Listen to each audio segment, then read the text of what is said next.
What's up, guys? Welcome back to the YouTube channel. This is Weekend Showcase. My name is Keyiera, and today I'm going to talk about the one streaming platform that is a little bit in the controversy, a little bit of hot water, the one that's charging everybody $20, $20 to $25. I still get my $9.99 back. That's because I'm sharing my password. But today we're going to be talking about Netflix. I recently came up with an article, and it's regarding the job cuts that Netflix has been experiencing. So Netflix has been in the hot water. I know a lot of people are very angry with them. We got inflation going on. We got them snitching. Somebody's not doing their job right. Somebody's not looking out for the common people. I know we share passwords. Get in where you fit in. You feel me? But now Netflix is cutting down regarding firing over 150, I believe, 150 jobs are being cut down after a subscriber slump.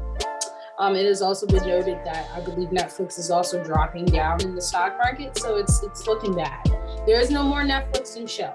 Everybody's moving on to Hulu, HBO Max, even Crunchyroll. It's whatever you can get for your streaming needs. This is really, really concerning. Because of content creation. I still love Netflix.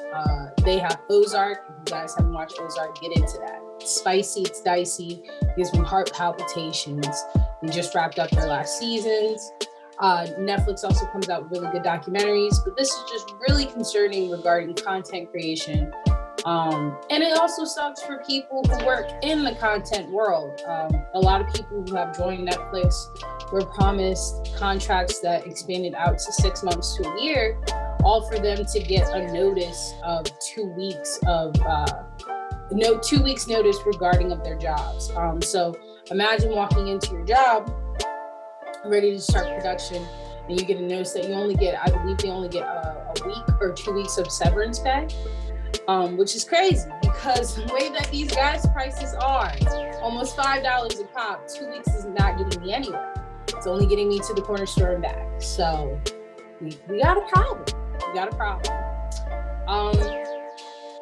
I feel like this is a call to action regarding a lot of networks trying to figure out a way to produce a lot of content, but you're trying to go the cheap route. I feel like you need all the help that you can get. It takes a lot of people. It takes a team to really create a production. It takes a team to create a company. So as we know, Netflix as a whole, as a company, came in and swept the nation from like the early 2000s, always continuing to now. They are the people that really kind of started streaming. As we know, Blockbuster, rest in peace, except there is one Blockbuster left, and it is in Bend, Oregon. So right where it just like rains a lot, very depressing, probably the only upper in that state. And we also have Redbox. Redbox, it's around here and there. I'm pretty sure if you go to Walmart and Food Line, you see it there. But like Netflix really kind of just snatched the opportunities that Blockbuster and Redbox had, because, you know, who has time to rewind tape? And who has time to rent DVD, return it back? I don't have time for that. Just streaming on my tablet, streaming on my phone, and I'm good to go. And obviously Netflix has started this theme of streaming. And as you see now, especially in the past 2 years, everybody and their mom has picked up on their own streaming platform, their own streaming app. It's actually quite annoying a little bit. I don't really like it. It's very overwhelming. But you know, Netflix, I feel like as a company, it has a lot of misgreaves. Is this their downfall as a company? I'm not entirely sure. But I do know that it is hard for employees, and it's hard for even the actors or anybody who's involved creatively, because it takes a lot of work to do a production, and for you to raise the inflation of pricing and try to cut on the efficiency of labor, the math is not right. So hopefully Netflix gets it together and realize that, you know, $15 to $25 a month is a lot of money. You're almost talking cable prices, and the whole point as to why people are going to your service is that I don't have to pay the kids a package.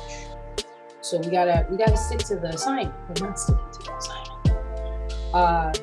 So yeah, I also have another story to bring you guys. This one is focusing on Anderson .Paak. I thought this was a crazy wild journey myself. I found it on the Twitters, and shout out to Twitter, specifically Black Twitter. You gotta, when you get into the certain Twitter spaces, it really exposes you to how much really kind of goes on in the common world. And you just don't know until you know. But I found this on the Black Twitters, and this is a story regarding of Anderson .Paak. So for those who don't know who Anderson .Paak is, he is a musician, an R&B artist, and a rapper.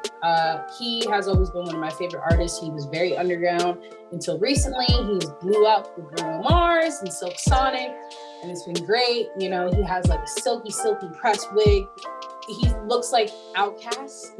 He's like kind of copying Andre 3000, giving me definitely like 70s walk-in, have a couch and shaggy chest, swaying side to side. He wears the wig everywhere. I live for it. But Anderson .Paak essentially did a recent interview regarding, I believe, a Vanity Fair, some magazine that I saw. And it talks about his life. So for those who don't know, if you listen to his music, he talks about a lot of struggles that he has within his life, specifically drug use, abuse, him being homeless, him having very, very terrible relationships and terrible breakups. And all of it is his real life. None of this is fake, which I like because we love authenticity. If you are for the streets, be in the streets. Don't say that you were in the playpen and you weren't really out playing b-ball on the streets. Don't correlate. But in this interview, it talks about his personal life, specifically his father. So like long story short, I'm gonna give you the Cliff Notes version. And to be honest with you, the story's not even done. So it's only Cliff Notes part 1. But his dad, when he grew up, his dad worked a lot and he was like in and out of his life. His dad had drug problems and he was very abusive towards his mother. One of his songs, he talks about the fact that he came home one day and he saw his dad beat his mom to a pulp. And so his dad went to jail, quote unquote, for these charges along with other felony charges that he was facing. And lo and behold, the whole time, it wasn't his father. No, guys. It was his twin brother, Donald. And the plot, it just thickens because he has been doing this from the jump. Like his brother has been essentially his 1-800 save a hoe, just swooping in, saving him and kind of like taking the brink of his work. So like when they were younger and he would like work a job and let's say like he just had too much on his plate, his brother would like swap shifts for him. His brother would come in and be him and do his job. And so this is what his brother did. His brother did him a solid and like served a jail sentence. Loyalty, truly. They say blood is thicker than water. This is the only case that I've seen it. And it essentially talks about how like his father kind of like finessed throughout life because he's an identical twin.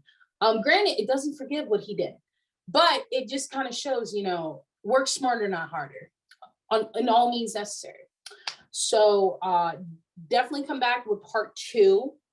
I don't know when they're going to release part 2, but I will keep you guys updated because it's a saucy story and I will try to find the resources and put them down in the description below so you guys can read all of them and, be with me on this because it's a good story that we got going on.